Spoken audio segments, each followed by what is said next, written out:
心靈交響曲，在日光之下，每日靈修分享，傳道書4章4節，這也是虛空，也是暴風。傳道書作者慨嘆日光之下，其中的事在不斷發生，有人流淚被欺壓至透不過氣，受着無理對待，隙無人安慰，悲傷更苦困，有人在勞碌，日夜在競爭，所付出的勞力，得不到結果，但卻受到人的嫉妒。人際關係為什麼會落得如此這般悲慘？為什麼人如何勞苦工作都不能得到滿足？這些是虛空，也是暴風。傳道書作者作出提醒，學習彼此相愛，要看別人比自己強，要將神放在心中的第一位。人生目標不致虛空與暴風，我們一起禱告。在生活中的態度，欺壓與安慰，嫉妒與羨慕在其中作出選擇時，謙卑地來到神的面前祈求帶領，為別人所需代禱，為自己所求禱告。奉主耶穌基督的名向神讚美，認罪感恩中領受神的指引，有聖靈來提醒，減去欺壓與嫉妒，帶來是安慰與羨慕。以上祈求，奉主名禱告，阿門。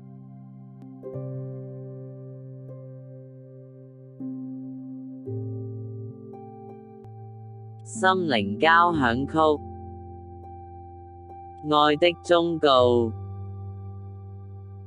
每日靈修分享，希伯來書13章1節，你們務要常存弟兄相愛的心。希伯來書的作者，明確地向着基督徒宣講，主基督是超越一切世上的尊貴，勉勵我們的信心在疑惑、在黑暗中，靠着聖靈的指引奮力向前行。希伯來書的作者，雖未能被肯定，但作者常用從父神而來的愛對眾人發出愛的忠告，對弟兄姊妹的愛，對過客的愛，對受苦者的愛。這愛是要保持聖潔，在婚姻內，在錢財內，這聖潔要效法主耶穌基督，要尊敬為愛我們而甘心獻上自己的主基督，也要對服侍在我們當中的同工們表達支援與鼓勵，因我們同是神的僕人，也是主耶穌的朋友。作者期望信徒們能彼此以愛相待，互相代禱，彼此祈求，互相在問安中同領受從父上帝而來的愛與福氣。讓我們同心禱告，來認識愛你，為你甘心犧牲的主耶穌基督，在我們步向死亡的路途上，主耶穌紆尊降貴拯救了我們。這是神的愛，是要世人得着永恆永生的福分。這永生的福分在等着你來領取。以上感恩的禱告，奉主耶穌基督祈求，阿門。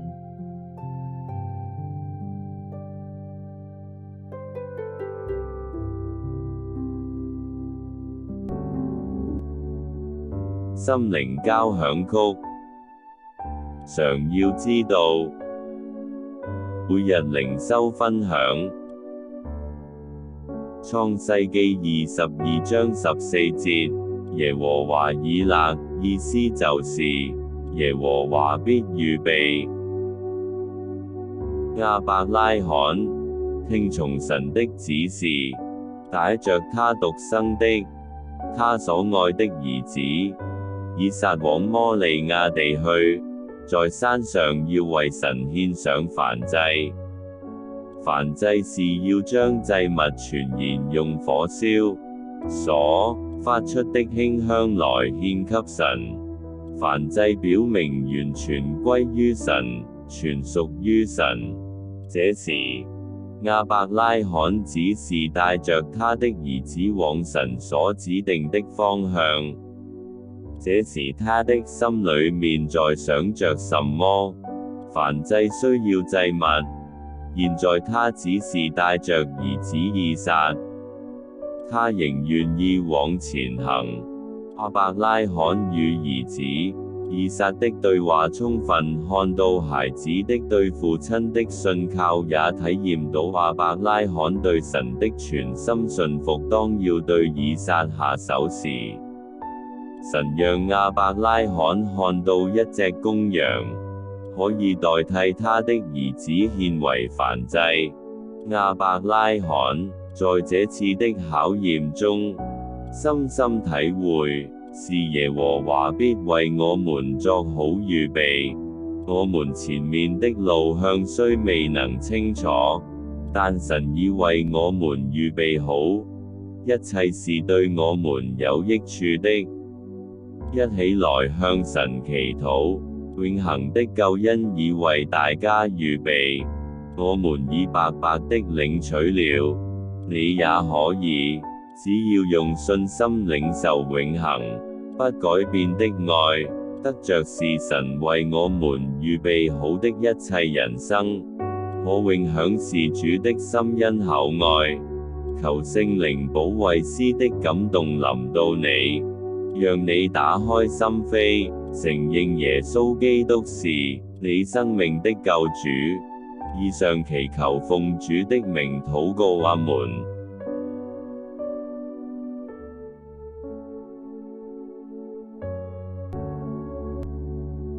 心靈交響曲，你是最重要。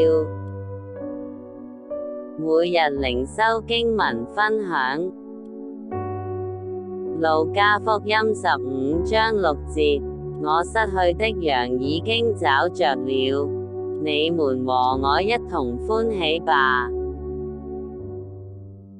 當時猶太人討厭那些稅吏，因為他們是幫助羅馬政府進行欺壓民眾、徵收苛刻的稅務時，送而中飽私囊，以權謀私壓榨同胞，所以猶太人視稅吏如同罪人，敬而遠之，討厭、唾罵、嫌棄他們。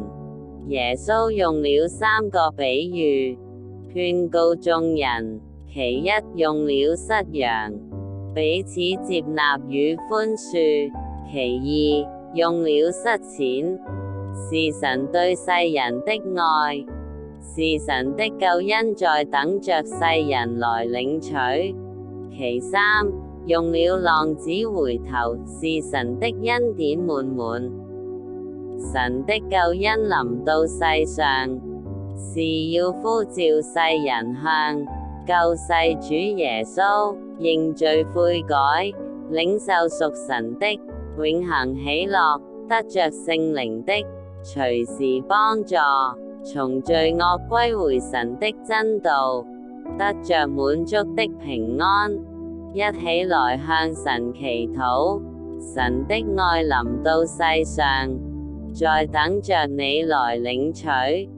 神的救恩充充滿滿的帶着屬天的福氣，伴着聖靈的感動，幫助我們有勇氣的回應主耶穌基督的深恩厚愛。以上的祈求，奉主耶穌基督的名禱告，阿門。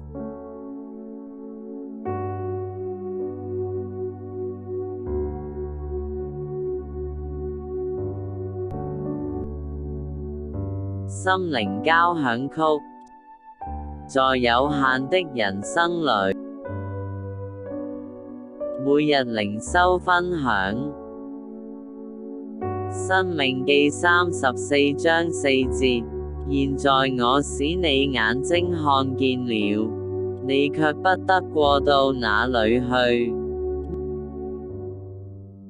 摩西是希伯來民族的領袖，直接受命於耶和華的他，從嬰兒期已經歷着神的看顧。法老要殺害以色列的後代來維持埃及人的利益中，摩西卻可被法老的女兒從水裏救出來，並當作自己的兒子撫養至40歲，在40歲時卻錯手殺死一名埃及士兵而被法老追殺，而逃到米甸娶妻生子。又過了40年，在80歲之年，耶和華神呼召摩西返回埃及地，帶領以色列人脫離受苦多年的埃及。神要拯救他的子民，要賜流奶蜜之地。摩西領受神的指示，帶領民眾擺脫法老的追兵，越過紅海，隙在曠野荒蕪之地行了40年。其中民眾拜偶像，製造金牛犢，摩西怒摔法版，也惹起神的憤怒。摩西願意為民眾求神饒恕，耶和華神應允摩西的後裔必可承受肥沃美好的地。摩西活到120歲，安息在主懷。我們一起來禱告，在有限的人生裏，如何為主作更美好的見證。當我們在禱告當中去尋求上帝的旨意時，聖靈必來引領我們，幫助我們回應上帝的呼召。以上禱告，藉主名求，阿門。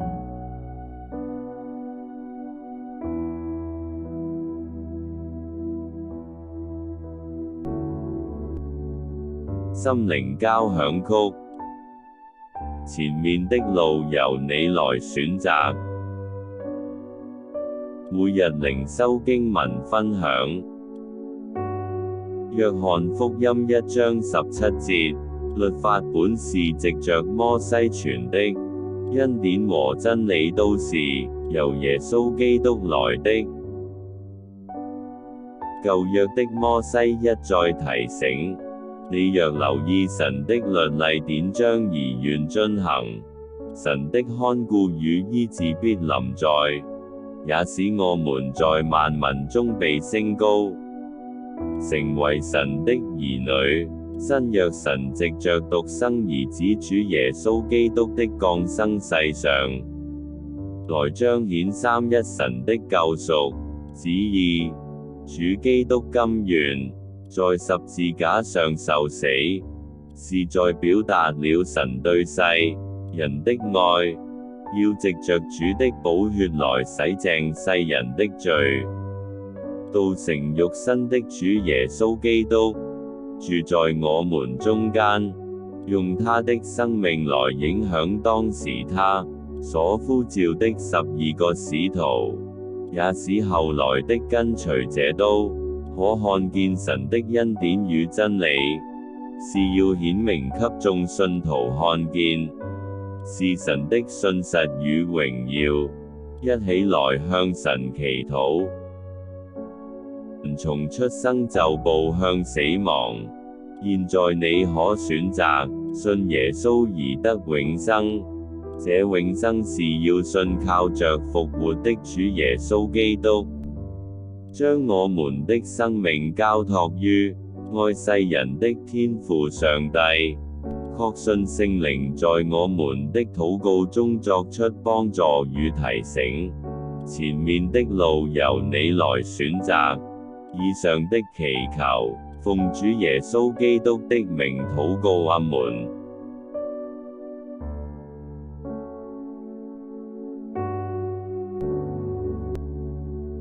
心靈交響曲。有被他困擾你嗎？每日靈修經文分享。馬太福音6章26節，你們不比飛鳥貴重得多嗎？馬太記載主耶穌基督的鼓勵與勸勉，叫我們不要只顧為衣為食憂慮而忽略了我們的生命，全然掌握在神的手裏。